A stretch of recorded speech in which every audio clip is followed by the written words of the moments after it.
पाकिस्तान में रुपए के मुकाबले में अमरीकी डॉलर की कदर में इजाफे का सिलसिला जारी है। यकम नवंबर से लेकर अब तक इंटरबैंक में पाकिस्तानी रुपया एक अमरीकी डॉलर के मुकाबले में 220 से 224 रुपए के दरमियान रहा है। बुध को इंटरबैंक में कारोबार के अख्ताम पर एक अमरीकी डॉलर 224 रुपए 71 पैसे पर बंद हुआ। ताहम ओपन मार्केट की सूरत हाल मुख्तलिफ है और मार्केट में बासानी डॉलर दस्तयाब भी नहीं है।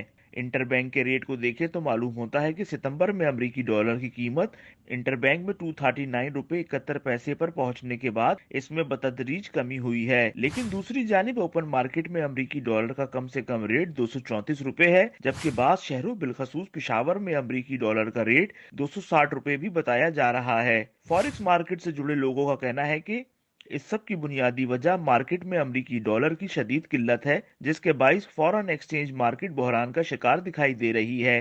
तज्जियाकारों के मुताबिक ये किल्लत तकरीबन 3 हफ्तों से इसलिए बरकरार है क्योंकि हुकूमत डॉलर्स के मौजूदा जखायर को बरकरार रखने की कोशिश कर रही है। इसके अलावा बैंकों को भी गैर रस्मी तौर पर दरमदाद के लिए लेटर ऑफ क्रेडिट न खोलने और बैरून मुल्क से मजीद सामान मंगवाने के लिए फॉरवर्ड बुकिंग से गुरेज करने की जबानी हिदायत जारी की जा रही है।